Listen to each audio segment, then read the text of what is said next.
Hi plant people, good day and welcome back to our YouTube channel, Marjan's Garden. So, ngayon guys, gusto ko lang i-share sa inyo yung mga roses ko dito na ang dami-dami niyang bulaklak simula nung ginawa ko to sa kanya. Share ko lang guys sa inyo yung tips na ginawa ko dito sa ating mga roses na to. So, ayan siya guys. Alam niyo ba before guys, napakagaan lang ng pot na to kasi ang laman lang nito ay risal. So, ang ginawa ko kapag nagsusunog po ako dito ng mga dahon-dahon, yung mga ano niya guys, mga abo niya, nagiging lupa na yon. So, nagiging lupa na siya. Lalo na kapag nababasa siya. So, winawalis ko yun guys. Tapos, nilalagay ko dyan. So, ngayon, mabigat na siya. And then, akala ko guys, bibigay na tong mga roses na to na binili. Binili ko from, pa to guys, from Pasig pa. Pinadala ko lang to guys sa asawa ko nung umuwi siya. Ayan siya guys, oh. Ayan. So, simula nung, guys, maitanim ko to dito. Tumagal naman siya sa akin. Tapos, unti-unti po namamatay yung mga stem nila. So, ito na yung pinaka-original na stem niya before sa akin. Tapos, ngayon, itong mga bago na yan guys na tubo. Kasi yung mga dati niya na stem, kung mapapansin nyo, ayan mga nabulok na guys yan. Parang namatay na siya. So, ang ginawa ko nito guys, lagi kong ginaganyan yung soil niya. Tapos, naglalagay ako ng mga kinainan ko ng saging, yung balat ng saging dyan, kung mapapansin nyo guys, ayan, nabubulok na lang siya dyan guys. Tapos ayan, pabigat itong pot natin kasi marami na sa kanyang napupuntang mga soil sa mga pinagsunugan ko guys, ayan, ayan, 'di ba? Meron siyang mga uling. Kasi itong guys na to kasi palagi itong kinukutkot ng mga manok, ayan. So ito yung roses ko guys na color yellow. Ayan, kung mapapansin nyo, ayan siya. Kasi ngayon, ang ginagawa ko na po sa kanya ay dinidilig ko po sa kanila yung rice milk. Ayan. So, yung hinugas sa bigas, yun po yung dinidilig ko sa kanila. At yan na po yung napansin ko. Nagsitubuan na yung mga bagong branch ng ating rose. Tapos, ayan na. Nagkaroon na siya ng mga flower. Ito, yellow to guys. So, ang lalaki ng flower nito. Ayan. So, wala na siyang bloom ngayon. Yung bumuka na, pero marami siyang mga pausbong, ayan dahil dinidiligan ko siya ng hugas bigas. Ayan, so dito din guys, ganun din to ayan ito ganito siya guys kapag matanda na yung flower. Ayan, pero hindi pa siya nalalagas. Ayan, nalalagas na lang yan ng kusa. Pag lagas na yan siya guys, tinatanggal ko na siya dito. Kasi yung, kasi kapag tinanggal na natin to guys, kunyari ito, diba tatanggalin natin ganyan. So yan, magkakaroon siya dyan ng bagong branch ng pwedeng bulaklakan. Yan, yung ginagawa ko. Hindi ko na inaantay na mawala siya dyan. Sobrang bango niyan guys, so. Sobrang bango. Tsaka ito, ganito siya guys kapag nag-open na. Ayan, tapos ayan, yung mga bagong open, ganyan po yung color niya, napakatitingkad. Ayan, diba guys, ang ganda-ganda. Sobrang ganda po ng roses na to. Tricolor to guys nung nabili ko, tricolor yung name niya. Ayan Ayan siya Pag bagong open pa lang, ganyan siya. Yan, tas ito Yan, bukol na malapit nang mag-open. Ito yung na to Yan, matagal na siya. Pero sobrang bango talaga guys. Kaya iniingat-ingatan ko, inaalagaan ko na talaga siya ngayon guys. Kasi gusto ko talaga siyang tumagal sa akin. And nag-try na rin ako dyan mag-propagate guys. Kaso lang hindi nagiging successful yung propagation ko sa kanya. Ayan, alam nyo ba ito, dalawang stem yan. Yan, dalawang stem to. Ang dami na rin ditong mga pinutol ko na ganito kasi napabayaan ko talaga to guys. Kasi akala ko noon kapag tinanim ko siya okay na siya. Pero kapag pinabayaan din pala natin to siya guys, nawawala din, na mamatay yung mga branches nila. So kailangan alaga din sila guys sa dilig. Tapos laging kinakalkal-kalkal yung nila, yung ganito, yung soil nila. Yan. So ang ginagawa ko dito, nakakadiri man pero minsan naglalagay ako dyan ng mga eggshells. Ayan, eggshells. Tapos yung pupo ng manok. Ayan, kung makikita nyo may mga uling-uling. Kasi yan yung mga kahoy-kahoy na nasusunog ko. Yan, kinukuha ko talaga yun. Tapos yung chicken manure guys, yan. winawalis ko yun guys, tapos nilalagay ko dito para tumaba sila. Tapos yung poops ng aking dogs, ayan dyan nilalagay ko talaga dito guys. Pero, ayan po, maganda po yung yung progress ng ating roses guys. Ayan o. So, kailangan ko na naman siyang tanggalan. Kapag pala talaga matanda na yung stem niya guys, namamatay din yung kaniyang ibang branches. Pero, tatanggalin lang po natin yan. Magkakaroon po siya ng mga new branches. Ayan. Kapag nagtinubuan siya guys ng new branches, yun yung magkakaroon ng bagong sulpot na bulaklak.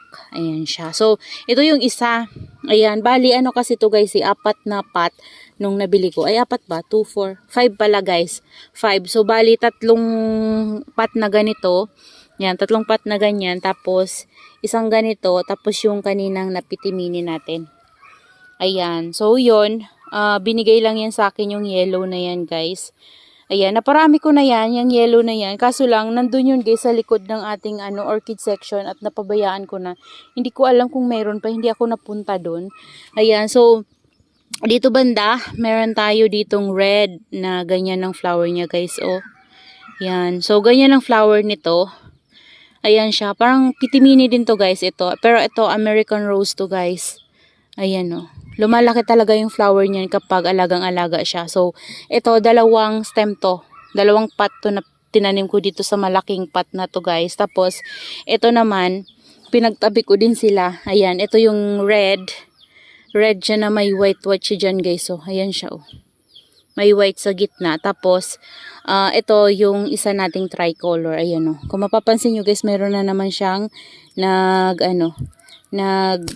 namatay na stem. Ayan. Pero may panibago sa kanyang tumubo. Yan dahil yan guys, alaga ko siya sa dilig. Ayan. Meron nga dito guys itlog ng itlog yan guys ng pagong. Nakuha ni Papa sa ilog. Ewan ko nilagay niya diyan.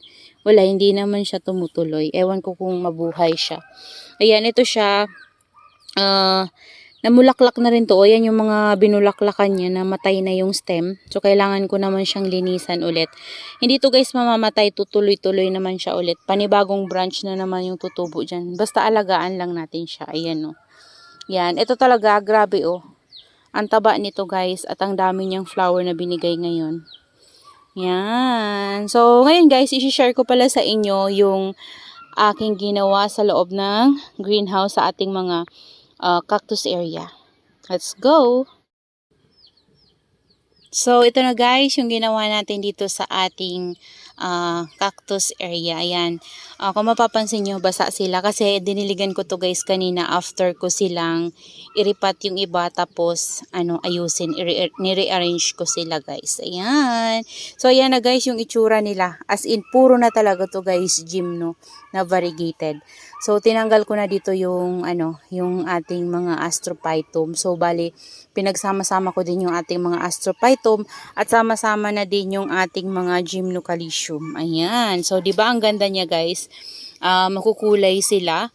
So, ito yung mga old pots ko, guys. Nung nagsisimula pa lang ako mag-alaga ng succulents. Ayan. So, ito yun, guys. Yung mga pot ko na to. So, mga stock na to na pot na to. Kasi, konti na lang natira nun sa mga succulents ko, nagsimatayan dahil nasisira ng manok, yan, sa sobrang ulan, namamatay sila.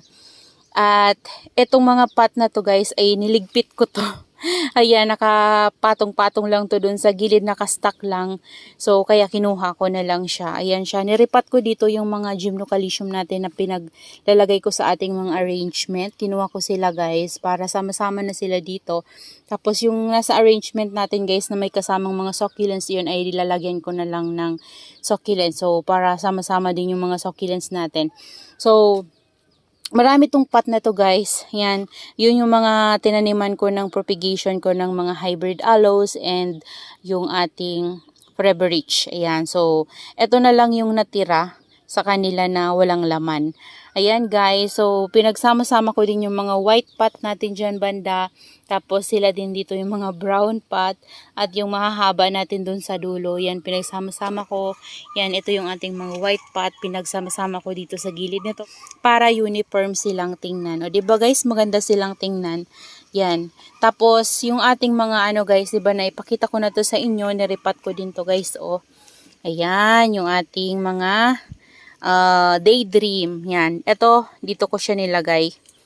Kung titingnan nyo guys, napakarami na ng mga gymnocalcium ko. Pero kunti lang yan guys. Siguro nasa 100 pieces pa lang itong ating mga gymnocalcium. Ayan.